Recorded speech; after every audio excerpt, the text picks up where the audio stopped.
Bismillahirrahmanirrahim. Assalamualaikum warahmatullahi wabarakatuh. Apa kabar anak-anak? Mudah-mudahan sehat selalu dan tentunya semangat terus untuk belajar ya. Alhamdulillah hari ini kita sudah memasuki pembelajaran ketiga. Langsung saja ya. Dayu dan teman-teman membuat kerajinan. Mereka membuat karya membentuk dari tanah liat. Banyak benda yang dapat dibuat dari tanah liat. Nah, kita lihat di sini, kalau kemarin kita belajar tentang karya dua dimensi, apa contohnya? Masih ingat tidak?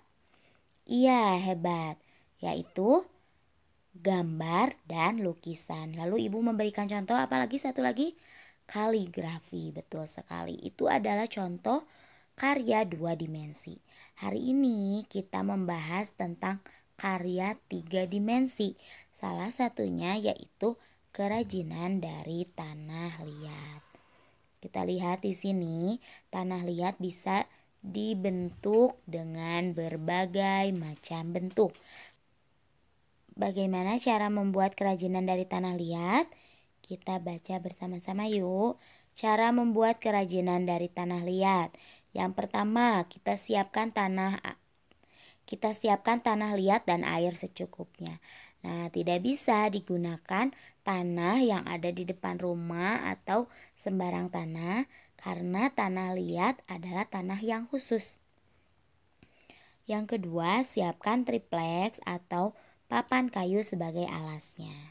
Yang ketiga, siapkan gambar rancangannya. Yang keempat, tempatkan tanah liat di atas triplex atau papan kayu sedikit demi sedikit. Yang kelima, pijat-pijat bahan hingga mendekati bentuk yang diinginkan. Nomor 6, tambahkan bahan jika kurang. Sebaliknya, kurangi bahan jika berlebih. Yang ketujuh, sempurnakanlah bentuk dengan alat bantu. Yang kedelapan, berikan sentuhan akhir dengan pembentukan detail dan dihaluskan. Nah, selanjutnya Dayu pun membentuk vas bunga dari tanah liat. Kita lihat vas bunganya berbentuk prisma. Jika kemarin kita belajar tentang kubus dan balok, hari ini kita belajar tentang prisma. Prisma juga tentunya memiliki ruas garis. Kita lihat mana saja ruas garisnya. Ini dia 1, 2, 3, 4, 5, 6, 7, 8, 9. Ada berapa? 9 ruas garis. Kalau kemarin kubus dan balok ada berapa ruas garis? Pintar sekali, ada 12. Sedangkan prisma ada berapa? Ada 9.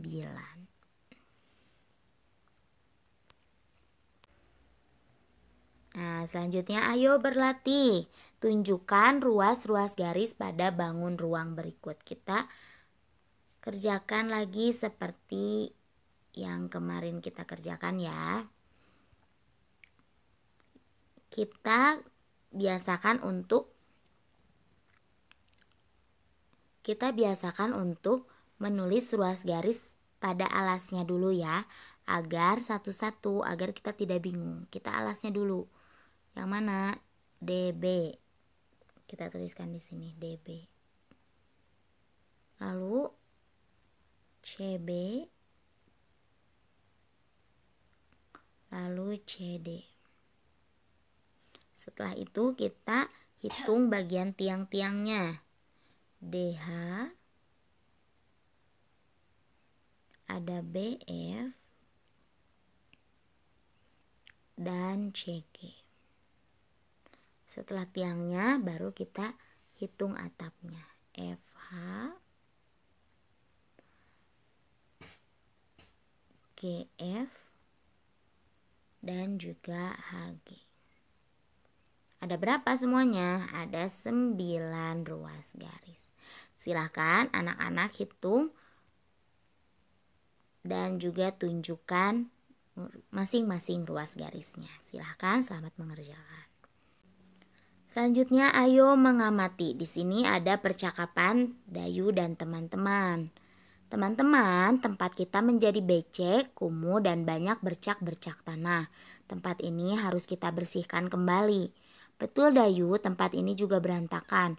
Kita juga harus merapikannya kembali. Nah, di sini Dayu dan teman-teman sedang membuat kerajinan dari tanah liat dan membuat meja dan lingkungan sekitarnya menjadi kotor. Tentu saja Dayu dan teman-teman sadar akan kebersihan sehingga mereka tahu setelah membuat lingkungan menjadi becek dan kotor harus segera membersihkannya. Apa isi percakapan Dayu dan teman-teman?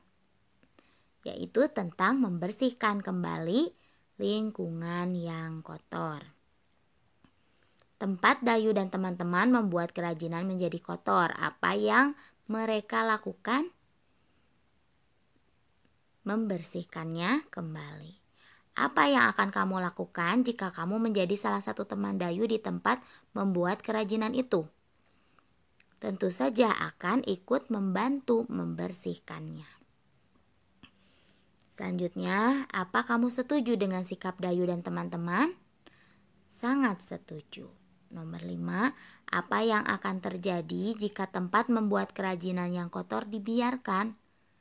Tentu saja akan menjadi kotor, sarang penyakit, dan membuat tidak nyaman.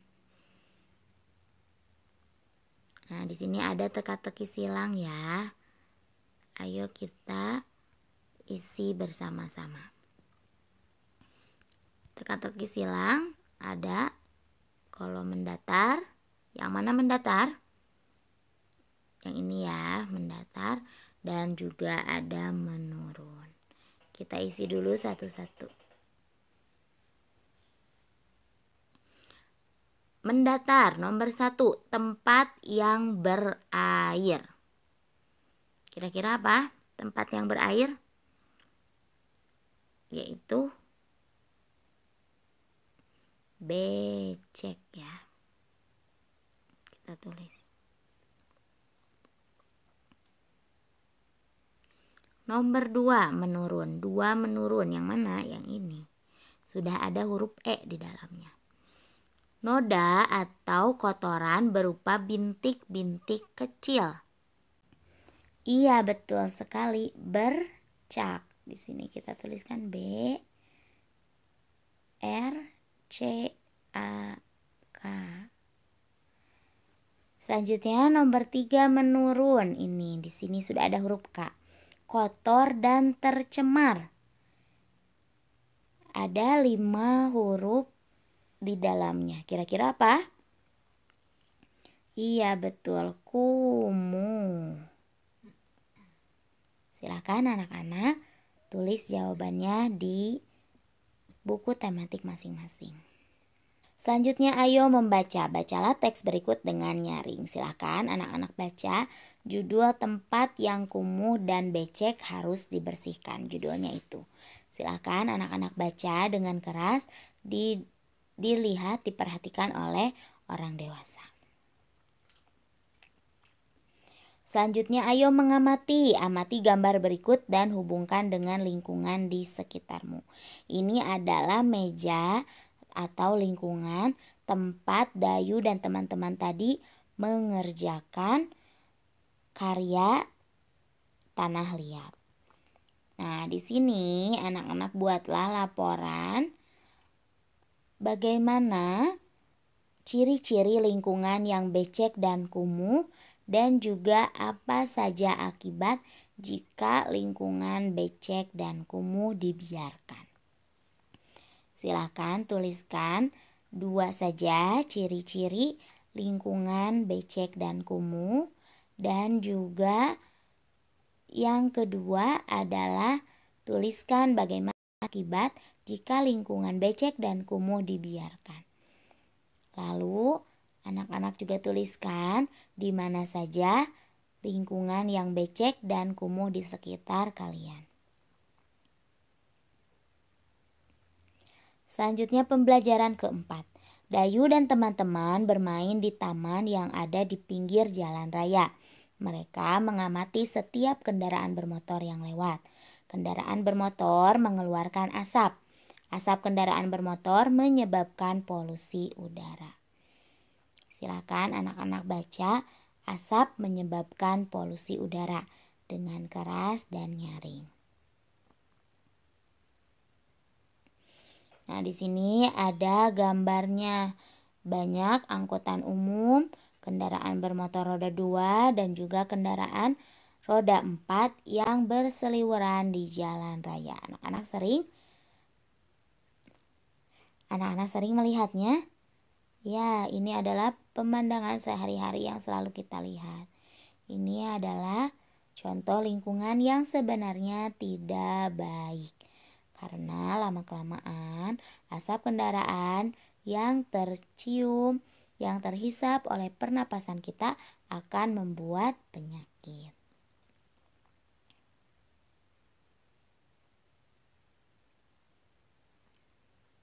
Selanjutnya ayo mengamati. Kita lihat di sini ada contoh-contoh kendaraan bermotor.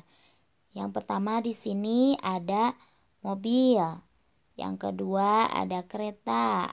Yang ketiga ada sepeda. Nah, ini adalah contoh-contoh model gambar yang akan dibuat dengan menggunakan bahan lunak, yaitu plastisin. Jika tadi ada bahan lunak yang pertama ada apa tadi? Tanah liat. Sekarang ada plastisin. Itu sama-sama bahan lunak ya, dan juga kerajinan 3 dimensi. Bagaimana cara membuatnya? Kita baca bersama-sama ya. Membentuk dengan plastisin. Alat dan bahannya yaitu yang pertama pisau cutter, yang kedua plastisin secukupnya, yang ketiga gambar model yang ingin dibentuk. Yuk kita baca bersama-sama langkah-langkahnya. 1. Siapkan gambar model yang ingin dibentuk terlebih dahulu. Gambar yang dibentuk misalnya gambar mobil, sepeda motor, lokomotif, kereta api, atau gambar lainnya. Yang kedua, potong plastisin sesuai warna dan ukuran yang diinginkan. Yang ketiga, bentuklah plastisin sesuai bentuk yang diinginkan. Misalnya saja menyerupai bentuk mobil, sepeda motor, lokomotif kereta api, atau model lainnya. Yang keempat, haluskan dan ratakan dengan baik sesuai model yang sebenarnya. Yang kelima, hasil kerajinan siap untuk dipajang. Nah, kita lihat di sini bentuk lokomotif kereta api itu adalah merupakan bangun ruang juga. Dan juga plastisin juga salah satunya juga bisa dibentuk dalam bangunan balok dan kubus. Coba kita lihat. Bagian model lokomotif kereta api berbentuk kubus, sedangkan plastisin berbentuk balok. Kubus dan balok merupakan contoh bangun ruang. Diskusikan dengan temanmu benda-benda di sekitarmu yang berbentuk kubus dan balok. Silakan anak-anak lihat di sekitar apakah ada benda-benda yang berbentuk balok dan kubus. Lalu tuliskan di dalam tabel berikut. Nah, selanjutnya ayo mengamati. Bangun ruang mempunyai rusuk, sisi, dan titik sudut. Seperti bangun datar kemarin yang memiliki sisi dan juga titik sudut, begitupun dengan bangun ruang. Kita lihat di sini ada bagian yang menunjukkan rusuk. Ini adalah garis-garis yang menunjukkan rusuknya. Ada berapa rusuk kubus itu kemarin? Ada 12. Nah, sekarang kita lihat mana sisinya. Sisinya itu adalah bagian pinggir. Sesuai namanya adalah sisi ya. Kita hitung. 1, 2, 3, 4. Itu adalah sisi pinggir-pinggirnya. Dan atas juga bawahnya. Ini membutuhkan imajinasi kita juga ya. Atas dan bawahnya ada 2. Pinggir-pinggirnya ada 4. Jadi berapa sisi? 6 sisi. Lalu ada berapa titik sudut? Ini titik sudut 1, 2, 3, 4. Terus yang bawahnya 5, 6, 7, 8. Ada 8 titik sudut. Bisa membedakannya? Jika terus berlatih akan bisa. Termasuk juga dengan balok, sama. Rusuk, sisi, dan titik sudutnya. Nah, di sini kita akan berlatih agar tambah bisa ya. Ayo, ini tadi ada bangun kubus. Kita lihat banyak rusuknya tadi berapa? 12. Banyak sisinya? Ada 6. Titik sudutnya ada 8. Tadi kan sudah kita menghitung bersama-sama. Silakan anak-anak kerjakan untuk nomor selanjutnya. Alhamdulillah pembelajaran ketiga dan keempat hari ini telah selesai. Mudah-mudahan anak-anak paham dan mengikuti setiap instruksinya dengan baik. Akhirul kalam, assalamualaikum warahmatullahi wabarakatuh.